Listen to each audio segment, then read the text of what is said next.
दर्शकवृन्द नमस्कार। AP talk टाइममा स्वागत छ। म मनोज जोशी। दर्शकवृन्द, अहिले कोरोना महामारीले गर्दाखेरि हरेक क्षेत्रमा दीर्घकालीन असर परेको तपाईँ हामी सबैलाई यो जानकारी नै छ। यसरी असर परेको मध्ये एक महत्त्वपूर्ण क्षेत्र हो विकास निर्माणको क्षेत्र। हामी कुरा गर्न गइरहेका छौँ विकास निर्माणमा कोरोनाले पारेको असर, निर्माण क्षेत्रसँग विवादित विषय र हालको चर्चित रेल प्रकरणमा निर्माण व्यवसायी सङ्घ र निर्माण व्यवसायीहरूको संलग्नता के छ, टेन्डर भर्ने प्रक्रिया के छ, मापदण्ड के हो, त्यस्तै व्यवसायीलाई चलनचल्तीमा भनिने गरेको ठेकेदार शब्द, यो शब्दलाई हामीले अन्य कुनै यस्तो शालीन र सभ्य शब्द प्रयोग गर्न सक्छौँ कि सक्दैनौँ? किन ठेकेदार भन्ने गरिन्छ र ठेकेदार भन्ने बित्तिकै एउटा मानिसमा नकारात्मक प्रभाव पनि पर्ने गरेको छ। यो शब्दको हामी चाहिँ उत्तर पनि खोज्नेछौँ, त्यस्तै चाहिँ अरू विषय जोड्नेछौँ। निर्माण व्यवसाय महासङ्घका अध्यक्षले जिम्मा लिएका काम समयमै पुरा भएका छन् कि छैनन् लगायतका विषयलाई आज हामी प्राथमिकता दिनेछौँ। हामीसँग हुनुहुन्छ निर्माण व्यवसाय महासङ्घका केन्द्रीय अध्यक्ष रवि सिंहज्यू, यहाँलाई स्वागत छ। धन्यवाद मनोजी। करिबन 2 वर्ष अगाडि तपाईँ निर्माण व्यवसाय महासङ्घको चुनावमा विजयी भएपछि मैले नै तपाईँको इन्टरभ्यू लिने मौका पाएको थिएँ 2 वर्ष अगाडि। हजुर। आज पनि यहाँलाई कार्यक्रममा स्वागत गर्न चाहन्छु। हस्, धन्यवाद मनोज। तपाईँ निर्माण व्यवसाय महासङ्घको अध्यक्ष हुनुहुन्छ। यो काम गर्नको लागि र आफ्नो जिम्मेवारी वहन गर्नको लागि कतिको सहज भइरहेको छ? कसरी कामहरू अगाडि बढिरहेछ? अब म निर्वाचित भएर आएपछि मैले जुन कामको जिम्मा लिएको थिएँ, जसको नेतृत्व लिएको थिएँ, निर्माण व्यवसायीहरूको छाता सङ्गठन नेपाल निर्माण व्यवसाय महासङ्घको अध्यक्ष, यसमा आबद्ध लगभग 15,000 भन्दा बढी निर्माण व्यवसायी साथीहरू हुनुहुन्छ। उहाँहरूले मलाई विजयी बनाएर एउटा भिजन लिएर त्यो अनुसार अगाडि बढ्ने कामहरू निरन्तर हामी अगाडि बढी नै रहेका छौँ र रहने नै छौँ। म निर्वाचित भएर आएपछि मैले सबैभन्दा पहिला निर्माण क्षेत्रमा भएको विकृतिहरूलाई कसरी न्यूनीकरण गर्न सकिन्छ र निर्माण उद्योगीहरूलाई हेर्ने दृष्टिकोणलाई कसरी परिवर्तन गर्न सकिन्छ, निर्माण उद्योगीहरूलाई जुन हिसाबले समाजमा हेर्ने एउटा दृष्टिकोण छ, तपाईँले अघि भन्नुभएको जस्तै नकारात्मक छ। निर्माण उद्योगी मात्र होइन, हरेक उद्योगी व्यवसायीहरूलाई आम जनमानसले हेर्ने दृष्टिकोण अलिकति नकारात्मक छ। त्यसलाई सकारात्मक बनाउनु जरुरी छ। मुलुकको विकास गर्ने हो, मुलुकलाई समृद्ध बनाउने हो र समग्र नेपालको विकास गर्ने हो भने चाहिँ यो सोचलाई, यो हेर्ने दृष्टिकोणलाई हामीले सकारात्मक हिसाबले अगाडि हामीले कन्भिन्स गर्नुपर्छ। निर्माण उद्योगीहरू अथवा कुनै पनि उद्योग व्यवसायहरू फस्टायो भने मुलुक समृद्ध हुन्छ, मुलुकमा रोजगारी सृजना हुन्छ र हामीले लिएको गन्तव्यमा हामी पुग्न सक्छौँ। जति पनि निर्माणको कामहरू अल्पत्र रहे र निर्माणको कामहरू अल्पत्र रहँदाखेरि निर्माण उद्योगीहरूलाई मात्र, निर्माण व्यवसायहरूलाई जो निर्माण स्थलमा उपलब्ध हुन्छ उनीहरूको विषयमा जुन हिसाबले अनर्गल, जुन उसले नगरेको दोषको पनि भागीदार बन्न पुगेको छ, त्यो कुरा हामीले जनता समक्ष पुर्याउन के हदसम्म हामी सफल भएका छौँ। नम्बर 1 उपलब्धि त्यो। अर्को कुरा, सार्वजनिक खरिद ऐन नियमावलीमा जुन सुधार गर्नुपर्ने छ, यो सार्वजनिक खरिद ऐन 2063 जुन छ, त्यसले पूर्वाधार मैत्री वातावरण भएन, निर्माण उद्योगलाई अगाडि बढाउन सकेन, पूर्वाधारको विकास समयमा गर्न सकेन, त्यसलाई संशोधन गर्नुपर्छ भनेर हामीले जुन सरकारलाई, सम्मान्य प्रधानमन्त्रीज्यूलाई, नेपाल सरकारलाई जसरी हामीले कन्भिन्स गर्न हामी सफल भयौँ र सार्वजनिक खरिद ऐन संशोधनको प्रक्रियामा आयो। हाउसमा त्यसलाई के भन्छ टेबल गरिएको अवस्था थियो। अहिले हाउस चाहिँ बन्द भएको कारणले गर्दाखेरि त्यो छलफलमा रहेन, तर प्राथमिकताका साथ छलफलमा रहेको थियो।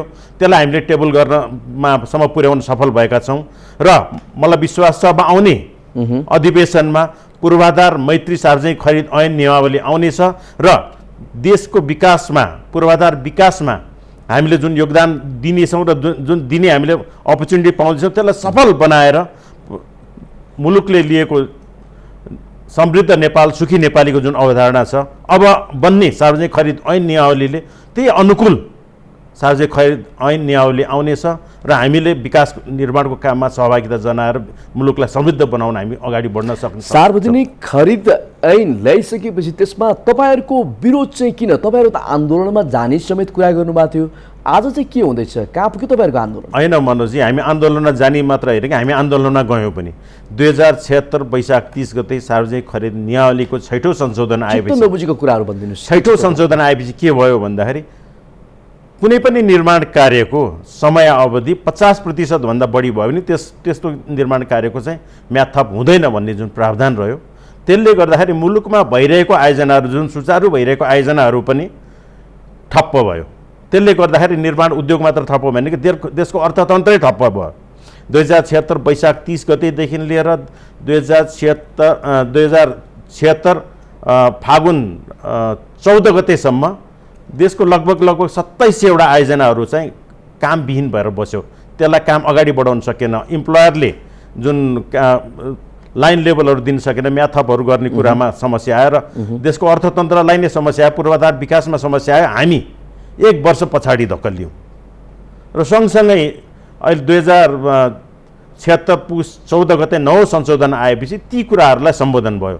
20मा 3वटा संशोधनहरू पनि आयो त्यसलाई सम्बोधन गर्नलाई, तर त्यो सम्बोधन जुन हिसाबले आउनुपर्ने थियो त्यसरी नआएको कारणले गर्दाखेरि निर्माण कार्यहरूको म्याद थपहरू हुन सकेन।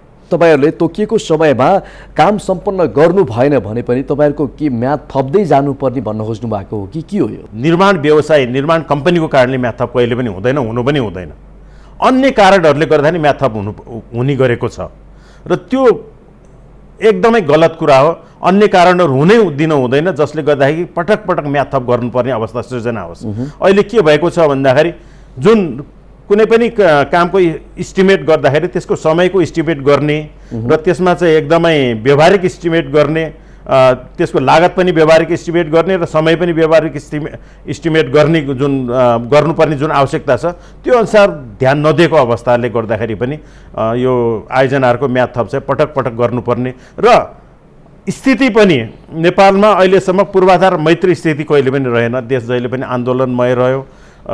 63को आन्दोलन भन्नुहोस्, अब 36 सालदेखि नै हामी पूर्वाधार विकास र देश विकासमा भन्दा पनि हाम्रो व्यवस्थापनको विकासमै हामीले हाम्रो समय खर्चेका छौँ। देशमा चाहिँ उपयुक्त व्यवस्था ल्याउनलाई हामीले समय खर्चेका छौँ।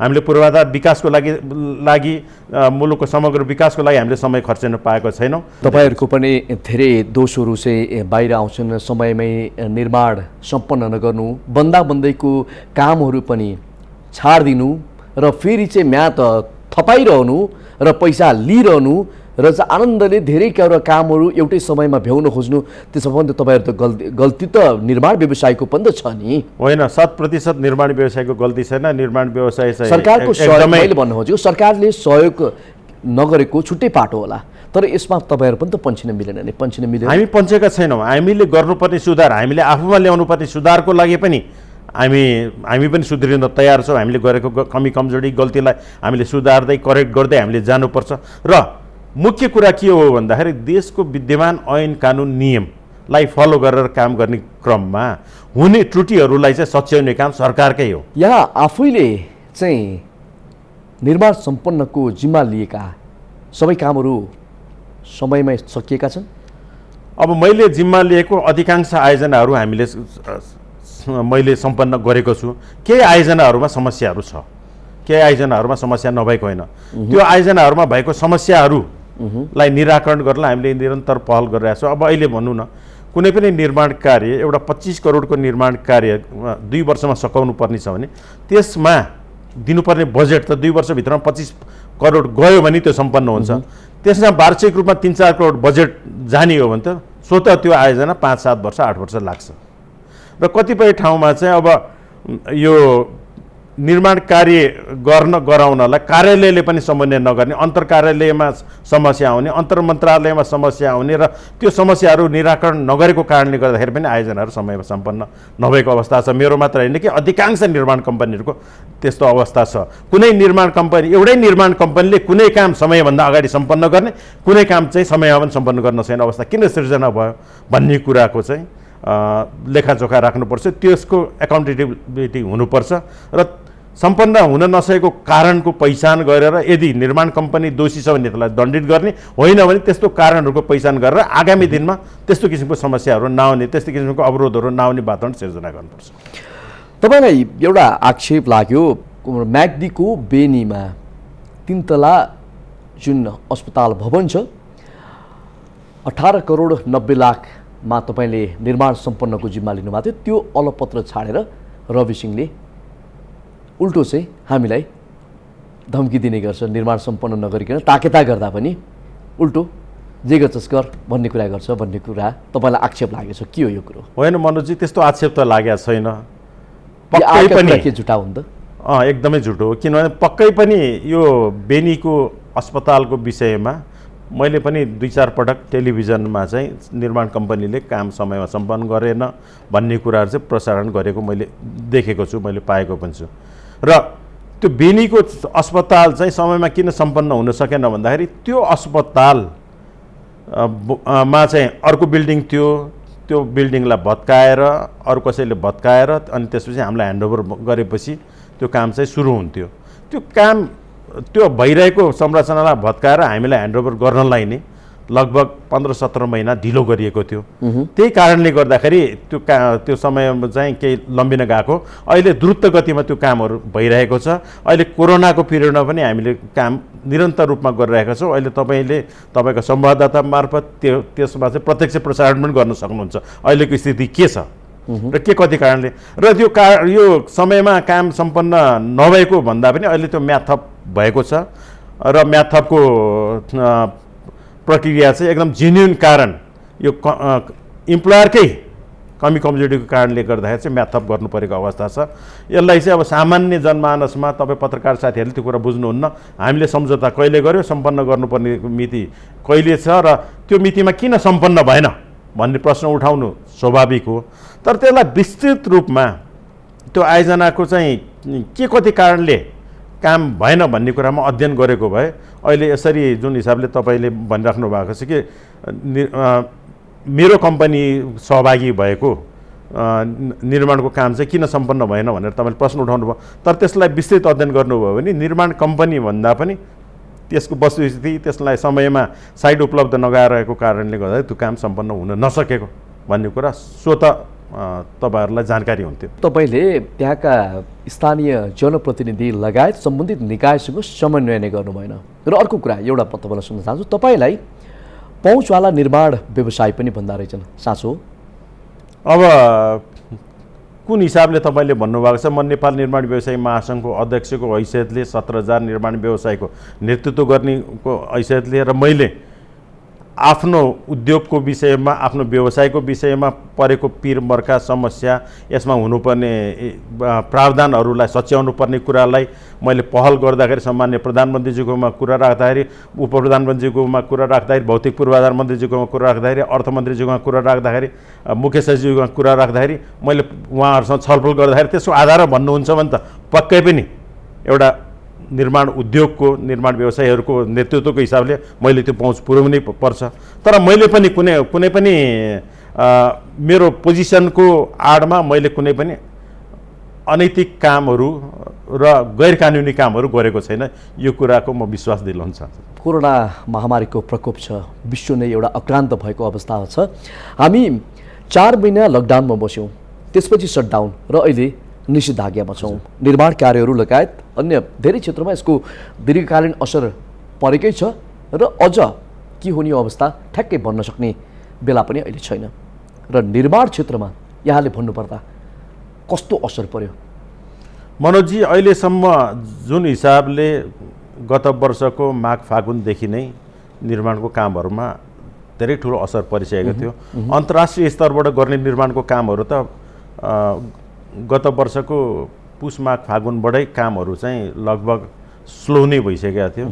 स्वदेशी निर्माण कम्पनीहरूले गरेको कामहरूमा पनि माघबाट चाहिँ केही असर परेको र फागुनबाट त्यसको असर एकदमै बढेको र यो लकडाउन पछि चाहिँ पूर्ण रूपमा निर्माण कार्यहरू ठप्प भएको अवस्था थियो। तथापि केही निर्माण कार्यहरू चैत्र 11 गतेबाट लकडाउन सुरु भयो, चैतको अन्तमा र वैशाखमा हामीले केही निर्माण कामहरू चाहिँ नेपाल सरकारसँग समन्वय गरेर सम्बन्धित विभागको समन्वयले सहयोगले स्थानीयको सहयोगले स्थानीय प्रशासनको सहयोगले हामीले केही निर्माण कार्यहरू जुन नगरी नहुने निर्माण कार्यहरू जसले गर्दाखेरि राज्यले ठुलो क्षति बेहोर्ने निर्माण कम्पनीले ठुलो क्षति बेहोर्ने स्थानीयले ठुलो क्षति बेहोर्ने कामहरू हामीले सुचारू गऱ्यौँ।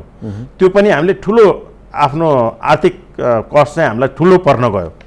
जुन कामहरू गर्दाखेरि हाम्रो लागत अनुमानित लागत जति खर्च हुनुपर्ने हो त्योभन्दा 20-25% बढी खर्च गरेर पनि हामीले कामहरू गऱ्यौँ। किन भन्दाखेरि 20-25% खर्च गरेर हामीले काम गरेको थिएनौँ भने हाम्रो कस्ट चाहिँ अझ जति कस्ट हो त्योभन्दा दुगुना 7% र त्योभन्दा नि बढी नोक्सानी बेहोर्नुपर्ने कामहरू हामीले यो लकडाउनको पिरियडमा पनि गऱ्यौँ। मजदुरहरूको अवस्था के छ? मजदुरहरू चाहिँ अहिले के छ भने हामीसँग लगभग 15 लाख निर्माण मजदुरहरू छ। उहाँहरू चाहिँ कृषक पनि हुनुहुन्छ, उहाँहरू कृषि पेसामा आबद्ध हुनुहुन्छ। अधिकांश समय जुन कृषि पेसाभन्दा कृषिमा दिने समयभन्दा बाहेकको समयमा उहाँहरू हामीसँग आबद्ध हुनुहुन्छ, हामीसँग काम गर्नुहुन्छ र हाम्रो र उहाँहरूको ट्रेनिङ मिल्छ। किन भन्दा वर्षातको समयमा उहाँहरूले आफ्नो कृषि पेसा सम्हाल्नुपर्ने र हामी निर्माणको काम गर्ने निर्माण उद्योगीहरूले चाहिँ वर्षातमा हामी उहाँहरूलाई इम्प्लोइमेन्ट दिन नसक्ने अवस्था हुँदाखेरि लगभग जेठदेखि भदौ असोजसम्म उहाँहरू आफ्नो कृषि पेसामा संलग्न हुने, त्यसपछि दसैँ हुने र हामीले दसैँ पछाडि कुनै वर्ष कार्तिकबाट कुनै वर्ष मङ्सिरदेखि लिएर जेठसम्म हामीले यो निर्माणको कामहरू एकदम सुचारू रूपमा काम गर्छौँ। लगभग 15 लाख निर्माण मजदुरहरू छ। हामीले लकडाउनको पिरियडमा उहाँहरूलाई आफ्नो वासस्थलसम्म आफ्नो गाउँसम्म पुर्याउन एउटा ठुलो समस्याहरू झेल्यौँ। अहिले सहयोग पनि गर्दै हुनुहुन्छ तपाईँ? झेल्यौँ, तर उहाँहरू अहिले आफ्नो ठाउँमा पुग्नु भएको छ। तर यो अहिले कोभिडको कारणले गर्दाखेरि एक ठाउँबाट अर्को ठाउँमा मोबिलिटी नहुनेको कारणले गर्दाखेरि निर्माण उद्योगमा ठुलो असर परेको छ। अहिलेको हिसाबले अहिलेसम्मको आकलन गर्ने हो भने हामी 1 वर्ष पछाडि परेका छौँ। एक सिजन हामीले गुमाएका छौँ। निर्माण काम गर्ने उत्कृष्ट समय हामीले गुमाएको अवस्था छ। निर्माण क्षेत्रसँग धेरै विषयहरू विवादित भइरहन्छन् तपाईँहरूसँग जोडिएर र हालको चर्चित एउटा रेल काण्डको कुरा पनि आएको छ तपाईँहरूसँग जोडिएर। अदालतदेखि संसदीय समितिसम्म यो कुरा आइपुगेको अवस्थामा दिनौँ समाचारहरू पनि छापिरहेका छन्, तपाईँहरूले स्पष्टीकरण पनि दिइरहनु भएको छ। यो रेल काण्डमा तपाईँहरू किन यत्तिको विवादित बन्नुभयो? अब यो सम्भवतः मुलुकमा एकैचोटि टेन्डर भएको लगभग 28 अरबको आयोजना एकैपटक टेन्डर भएको र नेपाली निर्माण व्यवसायी नै सक्षम छ, नेपाली निर्माण व्यवसायले नै काम गर्न सक्छन्, नेपाली निर्माण व्यवसायले नै काम गर्नुपर्छ भन्ने जुन महासङ्घको अवधारणा हो, जुन हाम्रो अवधारणा हो, त्यसको अनुकूल यो रेलवेको ट्र्याक बेड बनाउने कामको लागि टेन्डरहरू आह्वान भयो।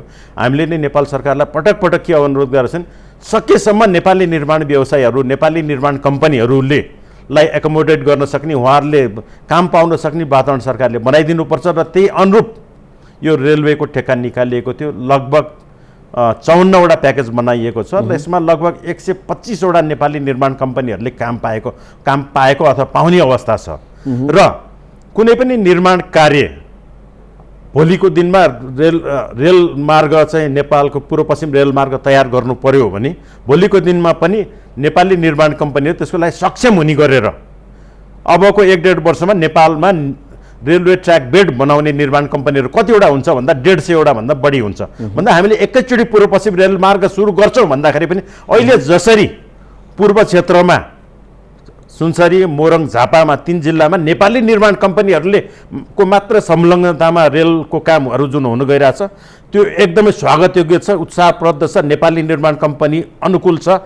नेपालीको विकास निर्माणमा सहभागिता एकदमै स्वागतयोग्य कुरा हो। जुन हिसाबले सरकारले यो नेपाली निर्माण कम्पनीलाई नै लक्षित गरेर कामहरू निकालेको छ, त्यसमा अन्यथा लिनुपर्छ जस्तो लाग्दैन। किन भन्दाखेरि यसमा अनेक कुराहरू सुनिएको छ, यसमा भ्रष्टाचार भयो। यहाँ के भन्दाखेरि कुनै पनि लागत अनुमान बनाउँदाखेरि लागत अनुमानकै बेलामा त्यसमा आवश्यकता पर्ने भन्दा बढी लागत अनुमान तयार गरेर बनाइएको थियो भने हो पक्कै पनि त्यसमा चाहिँ यो के भन्छ नेपाली अर्थतन्त्र नेपाली पैसाको प्रतिकूल हुने गरेर भ्रष्टाचार गर्ने गरेर यसमा चाहिँ तयारी गर्यो भन्न सक्छ। तर तपाईँले हेर्नुहोस् त्यसको लागत अनुमान पहिला पहिला बनेको लागत अनुमान भन्दा पनि त्यतिकै छ र अहिलेको अवस्थामा के छ नि हिजोको 2076-77 को बजेटले के गर्यो भन्दाखेरि यो इन्धनमा चाहिँ भ्याट फिर्ता नपाउने गर्यो तर त्यही मूल्यमा अहिले पनि त्यसको लागत इस्टिमेट तयार गरिएको छ त्यसको मतलब के हो भन्दाखेरि अहिले रेलवेको ट्र्याक बेल्ट बनाउने कुरामा इन्धनको खपत 15% भन्दा बढी हुन्छ र त्यो 15% भन्दा बढी खपत हुने इन्धनलाई भ्याट रिटर्न नपाउने गरेर पनि लागत गरिएको छ भन्नु पर्दाखेरि त्यो लागत अनुमान चाहिँ आवश्यकताभन्दा कमै गरेर निकालेको छ। ठुला निर्माण व्यवसाय मिले बाढी चुडी लिए भन्ने आरोप तपाईँलाई छ? मलाई त्यो आरोप छैन, मैले नि त्यो आरोप लाउने गरेको छु। पटक पटक मैले के भनेको छैन, मुलुकको पूर्वाधार विकासमा 1-1.5 दर्जन निर्माण कम्पनीहरूले सम्पूर्ण निर्माण कार्यको 80-90% हिस्सा ओगटिया छ भनेर म निर्वाचित हुनुभन्दा अगाडिदेखि अहिलेसम्म मैले निरन्तर रूपमा त्यो कुरा उठाउँदै आइरहेको छु। आजको कुरामा तपाईँले रेलवेको कुरा गर्नुहुन्छ त्यो पूर्णतया गलत साबित भएको छ। किन भन्दाखेरि टेन्डर आह्वान भयो, टेन्डर आह्वान भएपछि टेन्डरमा चाहिँ निर्माण कम्पनीहरूले भाग लिए। अहिले 18वटा निर्माण कम्पनीले 54वटा काम लिएको अवस्था छैन। अहिले त्यहाँ हरेक टेन्डरमा तपाईँले हेर्नुहोस् 2-3 जना निर्माण कम्पनीहरू सहभागी भएको छ, त्यसमा प्रतिस्पर्धा भएको छ। लगभग 150 भन्दा बढी निर्माण कम्पनीहरू सहभागी भएको छ। मलाई के लाग्छ भन्दा अब यो सुचारू रूपमा गयो भने भोलिको दिनमा यो निर्माण 100वटा भन्दा बढी निर्माण कम्पनीहरूले यो काम चाहिँ पाउँछ भन्दा निर्माणको काममा 50 करोड भन्दा बढी निर्माण कार्य गर्ने नेपालमा निर्माण कम्पनीहरू कति छ भन्दाखेरि 150 भन्दा बढी छैन होला। 50 करोड भन्दा बढीको निर्माणको काम गर्ने हो भन्दा 150वटा कम्पनी भएको ठाउँमा 100-125वटा कम्पनीले काम गरिरहेछ भने, काम पाइरहेको छ भने, काममा सहभागी हुनु पाएको छ, प्रतिस्पर्धा गर्नु पाएको छ भने अब यो कुरामा अन्यथा कुरा गर्न त आवश्यक छ जस्तो लाग्छ। भनेपछि यस्ता अवरोधले विकासका काम रोकिने सम्भावना देखियो? होइन, विकासको काम चाहिँ रोकिनु हुँदैन। कुनै पनि हिसाबले विकास निर्माण काम अवरोध हुनु हुँदैन। विकास निर्माण काम सुचारू हुनुपर्छ, त्यहाँ भ्रष्टाचार हुन दिनु हुँदैन, ओभरसाइज एजेन्सीहरू चनाखो हुनुपर्छ, सरकार चनाखो हुनुपर्छ। र एउटा कुरा के छ भन्दाखेरि नेपाल सरकारले गरेको इस्टिमेट भनौँ न, अब हवाईमा नेपाल सरकारले रेट तोकिया छ। अब दसैँमा तपाईँले जानुहुन्छ भने फुल रेटमा तपाईँले काम गर्नुहुन्छ, तपाईँले यात्रा गर्नुहुन्छ। त्यति बेला तपाईँको चाहना के हुन्छ भने मलाई जसरी पनि टिकट उपलब्ध होस् भनेर। तर बर्सातको समयमा तपाईँले के वेट गर्नुहुन्छ भने कहिले त्यो रेट चाहिँ अत्याधिक रूपमा चाहिँ कम हुन्छ र म त्यो टिकट काटौँ भनेर तपाईँले वेट गर्नुहुन्छ। दसैँको बेलामा तपाईँले 2 महिना 3 महिना अगाडि नै टिकट बुकिङ गर्नुहुन्छ, फुल रेटमा बुकिङ गर्नुहुन्छ। तर अफ सिजनमा तपाईँले उड्नुभन्दा 2 घन्टा अगाडि 1 घन्टा अगाडि पनि कुर्नुहुन्छ। किन भन्दाखेरि त्यही प्लेनमा यात्रा गर्ने कोही यात्रुहरूले चाहिँ 3000मा टिकट काटेको हुन्छ होइन, अर्को यात्रुले 4500मा काटेको पनि हुन्छ। त्यस्तै गरेर अहिले यो जुन 54वटा निर्माण कार्यहरू भयो त्यसले गर्दाखेरि नेपालमा निर्माण गर्ने कम्पनीहरूलाई चाहिँ राम्रो दर रेटमा काम गर्ने मौका जुरेको। यो भनेपछि निर्माण व्यवसायी, व्यापारी, कर्मचारी, नेता र अदालतको गुपचुप गठबन्धनमा यहाँ करोडौँ रुपियाँ भ्रष्टाचार भइरहेछ भन्ने संसदीय समितिको यो आरोप गलत हो। अब यसलाई म त गलतै मान्छु। किन गलत मान्छु भन्दाखेरि यसमा इस्टिमेटमा कुनै चलखल गरिएको छैन, यसमा के पनि कुरा छैन र कुनै पनि इस्टिमेट गरेको रकमभित्र बसेर निर्माण कम्पनीहरूले प्रतिस्पर्धा गरेर भाग लिएर ठेक्का प्राप्त गर्छ भने यसमा चलखेल भयो, यसमा भ्रष्टाचार भयो भन्ने कुरा त सर्वथा गलत भयो। कि त इस्टिमेटमै चलखेल गर्यो, लागत अनुमान नै आवश्यकताभन्दा बढी गर्यो भनेर प्रमाणित हुनु पर्यो। होइन भने एउटा सम्बन्धित निकायको विज्ञ व्यक्तिहरूले गरेको इस्टिमेटभित्र बसेर त्यसमा गरेको प्रतिस्पर्धा र प्राप्त गरेको ठेक्कामा चाहिँ चलखेल भयो, त्यसमा भ्रष्टाचार भयो भन्ने त सर्वथा गलत भयो। किन भन्दा इस्टिमेटै हामी उसै गलत गर्छौँ भन्नेतिर लाग्नु पर्यो। भन्दा हरेक निर्माण कार्यको इस्टिमेट चाहिँ इन्जिनियरहरूले इस्टिमेट गर्छ, इम्प्लोयरले इस्टिमेट गर्छ र त्यो इम्प्लोयरले गरेको इस्टिमेटमा निर्माण कम्पनीहरूले प्रतिस्पर्धा गर्ने हो।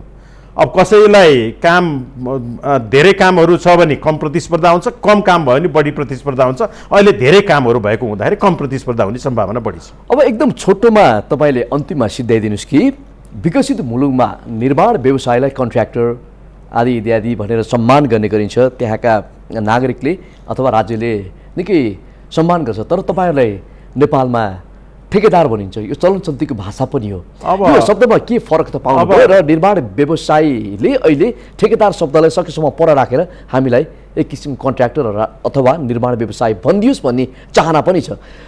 यसको अन्तर अलिकति भनिदिनु एकदम छोटोमा टुङ्गे। निर्माण व्यवसाय ऐन 2055 अनुसार निर्माणको काममा संलग्न हुने निर्माण व्यवसायी, निर्माण कम्पनी, निर्माण उद्योगी भनेर सम्बोधन गर्नुपर्छ भन्ने कुरा स्पष्ट छ। यो ठेकेदार भन्ने शब्द चाहिँ अङ्ग्रेजीमा कन्ट्र्याक्ट भन्दा ठेक्का र कन्ट्र्याक्टर भन्दा ठेकेदार भन्ने भएर नेपालमा चाहिँ त्यसलाई नेपाली भाषामा त्यसलाई उल्था गर्दाखेरि ठेकेदार भन्ने शब्द प्रयोग भएको हो। जसरी अब मिडलम्यानलाई अब सेयरको कारोबार गर्नेलाई सेयर दलाल भन्छ, त्यो सेयर दलाल भन्दाखेरि मान्छेलाई बिजाउँदैन। तर अन्य कुरामा बिचौलियाको काम गर्ने मान्छेलाई दलाल भन्ने अथवा अन्य कुरामा दलाल भन्ने हुँदाखेरि मान्छेलाई बिजाएको हुन्छ। त्यसै गरी यो ठेकेदार भन्ने शब्द नै 2055 को निर्माण व्यवसाय ऐनले प्रतिबन्ध गरिसकेको छ। निर्माण व्यवसाय, निर्माण कम्पनी भन्ने भएको छ। त्यही भएर त्यसलाई प्रयोग गर्न अन्यथा अनुचित हुन्छ। निर्माण व्यवसाय, निर्माण उद्योगी नै भनेर सम्बोधन गर्नुपर्छ।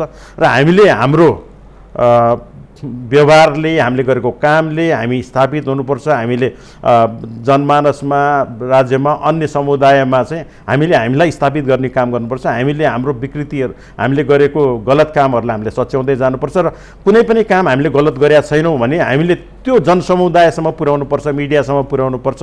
र अहिले हामीले त्यो कामहरू गरिरहेको छौँ। अहिलेको नेतृत्वले, मेरो नेतृत्वको महासङ्घले त्यो कामहरू हामीले गरिरहेका छौँ र केही हदसम्म हामीले सफलता पनि पाएका छौँ। भनेपछि मनोजी, हरेक क्षेत्रलाई, हरेक व्यक्तिलाई सम्मानजनक शब्दसँगै सम्मानजनक व्यवहार गर्नुपर्छ भन्ने यहाँहरूको भनाइ। हजुर, ठिक छ। यहाँसम्म आएर आफ्ना महत्त्वपूर्ण भनाइ राखिदिनु भयो, त्यसको लागि यहाँलाई धेरै धेरै धन्यवाद। धन्यवाद मनोजजी। अब मलाई पनि एक दुईवटा कुरा मेरो तर्फबाट राख्ने समय छ भने मलाई राख्न दिनु होला। अहिले कोभिडको कारणले गर्दाखेरि हामीले कोभिड सँगसँगै निर्माण कार्यहरू कसरी अगाडि बढाउने भन्ने कुरामा हामी एकदमै चिन्तित छौँ। र यो कोभिड सँगसँगै अब हामीले निर्माणको काम पनि सुचारू गर्नुपर्छ, अर्थतन्त्रलाई पनि चलायमान गर्नुपर्छ।